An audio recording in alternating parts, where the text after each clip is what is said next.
Welcome guys, I'm Silvermoon and today we will make a recap video for my Thorgrim campaign.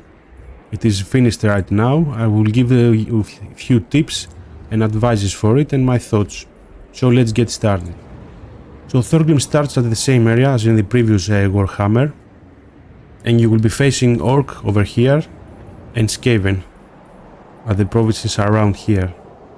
So your first priority should be go up north and secure Mount Gundband and try have good relations with Zufbar and Karakdrin. They are the only place that you will be safe, at least in my campaign it was, so you won't have any invasions up here. Afterwards you should start moving south. You will need down here to capture Karat 8 Peaks and Karak Asgal, that's for the campaign long victory. Also you will be start moving up to the east. As you can see, I have moved quite far. Also try to avoid the chaos wastes. I'm in here but took a lot of turns to keep moving. It's really pain to fight over there. So better stop maybe somewhere around this place and place few defensive armies in the perimeter. Unfortunately Cathay didn't do very well and Akai really destroyed them, as you can see. At the moment I'm fighting them, but I will stop the campaign anyway. There's no point playing any longer.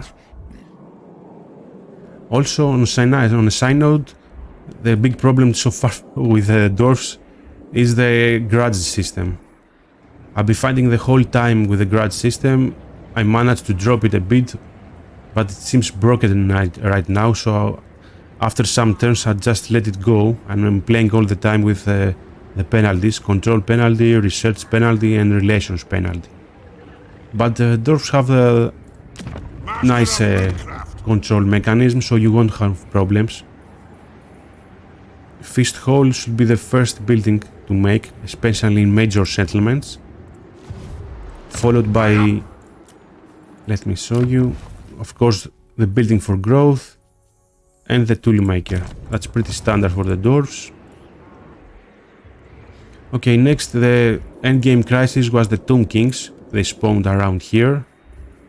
The difficulty was around 150 and I can say it was quite easy. They spawned around 12 to 16 armies. They wiped our allies over their area here, but still I managed with only 2 dwarf armies to wipe almost everything. It was quite easy. In the next campaign I will pump the difficulty to 200 and make it appear a little earlier. I think maybe around turn 80, 70. I will see how it will go. But overall it was a very nice campaign. I really enjoyed with the fighting. The armies that spawned from Tomb Kings were okay, they were 20 level heroes, but overall not very hard to deal with it. Over here you can see my 2 stacks, which managed to destroy everything. And these are my recommendations for late army dwarf composition. You should go with 6 iron breakers, few iron drakes. These guys really wipe out Tomb Kings, Skaven, and all these big blobs of infantry. Also you should go with maybe 3 Ongar guns and 1 cannon or one flame cannon. And the rest of the army should be maybe Thunderers, or you can grab Iron Drakes with a Trollhammer Torpedo. These guys really wipe out heroes and large monsters.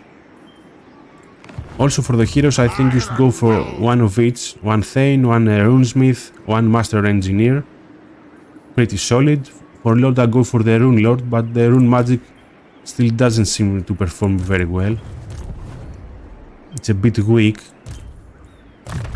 So maybe just focus on the red tree over here for the buffs. And of course you will need the inspiration leader for the replenishment.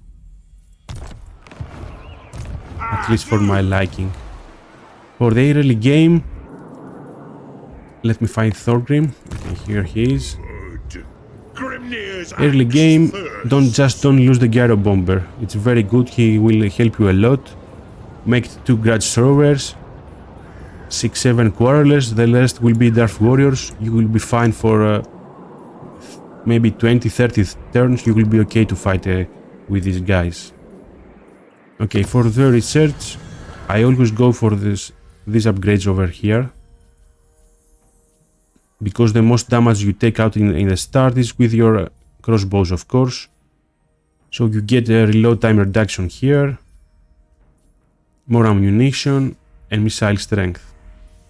So I always get this one first, and then move here to get control if you're playing on a higher difficulty, and of course for money. Those are making quite a money again, and from income, as you can, from trade, sorry. So you won't have many problems with gold, even with expensive armies like this one. You can see this will cost almost 7,000 gold for the upkeep. Also keep in mind that you will need lots of armies. If you are used in Warhammer 2 having very few armies, supply lines have been reduced. So you will have too many armies fighting all over the place. As you can see here, I was finding Tomb Kings over here. Hordes are spawning. I have another army over here to check for these things. I was fighting Grimcore for several turns over here. I think I killed him around 10 or 15 times before I wiped his faction. And I'm fighting in Akai. Lizardmen are quite tough for the dwarves. But if you got good armies, you can really wipe them out. So that was the video, guys. I hope you like it. Please don't forget to like, subscribe and comment.